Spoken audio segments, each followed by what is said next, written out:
تو اس کے پاس صرف ایک ہی آپشن بچا، تو اس نے 60,000 لوگوں کی فوج جمع کی اور کعبہ پر حملہ کر دیا۔ ابھی تک جتنی سٹوری ہم نے بتائی ہے وہ صرف اسلام میں ہی نہیں بلکہ ہسٹری میں بھی لکھی ہوئی ہے، جو کہ پرانے زمانے کے عربی انسکرپشن سے اٹھائی گئی ہے۔ ان سب میں ابرہہ ایک بہت بڑا بادشاہ تھا، لیکن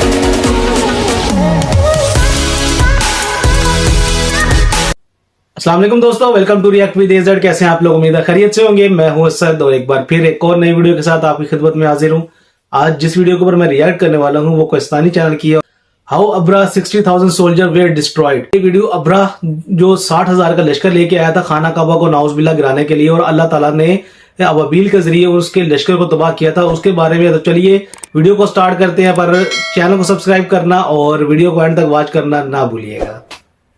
ابرہہ کعبہ سے اتنی نفرت کیوں کرتا کہ 60,000 فوج لے کے کعبہ پر حملہ کر دیا؟ کیونکہ کعبہ پورے عرب کے لیے سب سے مقدس جگہ بن چکی تھی۔ پورے عرب سے لوگ مکہ عبادت کے لیے آتے تھے، جس سے چند لوگ بہت پیسہ کما رہے تھے۔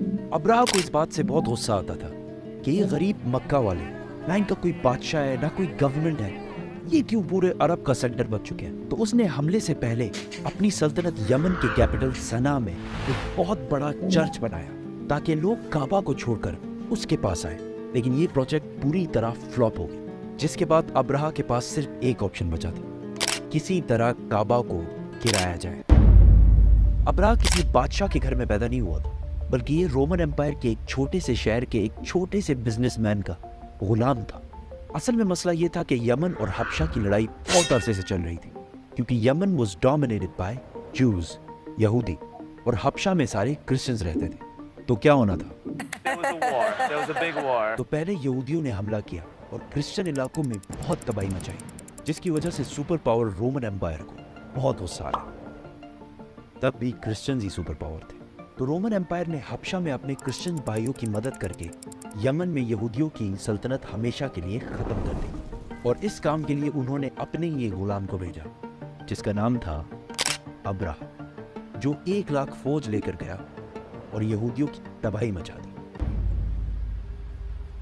اس جیت کے بعد ابرہہ بہت زیادہ سٹرونگ ہو گیا اور اس نے یمن کو اپنے ہی ملک حبشہ سے الگ کر لیا۔ حبشہ کے بادشاہ کو اس پر بہت غصہ آیا اور اس نے پھر ایک فوج بھیجی، لیکن اس بار ابرہہ کے خلاف۔ اس نئی فوج نے اپنے ہی جنرل کو قتل کر کے ابرہہ کے سامنے پیش کیا اور ابرہہ کے فوج میں شامل ہو گیا۔ اس کے بعد ابرہہ پورے عرب کا سب سے طاقتور بادشاہ بن گیا اور پورے عرب میں اس کا انفلوئنس پھیل گیا، سوائے ایک چیز کے۔ ہر سال پورے عرب سے ہزاروں لوگ مکہ میں کعبہ کے طواف کے لیے جایا کرتے تھے۔ تو ابرہہ نے سوچا اس میں کون سی بڑی بات ہے، ہم بھی ایک بنا دیتے ہیں۔ تو اس نے اپنے کیپٹل میں ایک عالی شان چرچ بنایا، جس کو اس نے پورے دنیا کے ہیرے جواہرات سے بھر دیا۔ یہ بلڈنگ پورے عرب میں سب سے خوبصورت اور عالی شان بلڈنگ تھی۔ عربیوں نے اس سے پہلے ایسی کوئی چیز نہیں دیکھی تھی، لیکن کوئی بھی اس کی عبادت کے لیے نہیں آیا اور سب اسی پرانے کعبہ کی طرف جاتے رہے۔ اتنا خرچہ اور اتنا سب کچھ کرنے کے بعد بھی جب ابرہہ فیل ہوا تو اس کے پاس صرف ایک ہی آپشن بچا، تو اس نے 60,000 لوگوں کی فوج جمع کی اور کعبہ پر حملہ کر دیا۔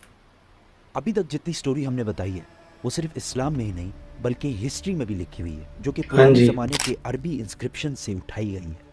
ان سب میں ابرہہ ایک بہت بڑا بادشاہ تھا، لیکن اس کے مکہ جانے کا کوئی بھی ذکر نہیں ہے۔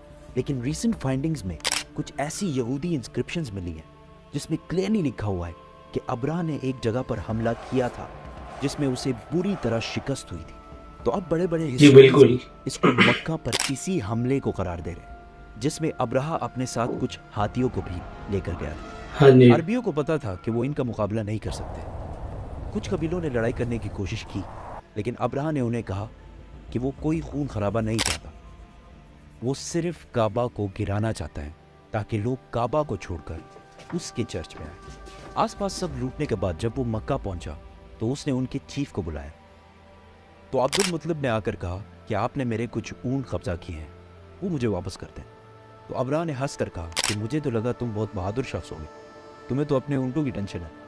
تو عبد المطلب نے کہا کہ میں صرف اپنے اونٹوں کا مالک ہوں، اس گھر کا جو مالک ہے وہ جانے اور تم جانو، لیکن اتنا میں بتا دوں آج تک کوئی بھی اس گھر کو نقصان نہیں پہنچا پایا۔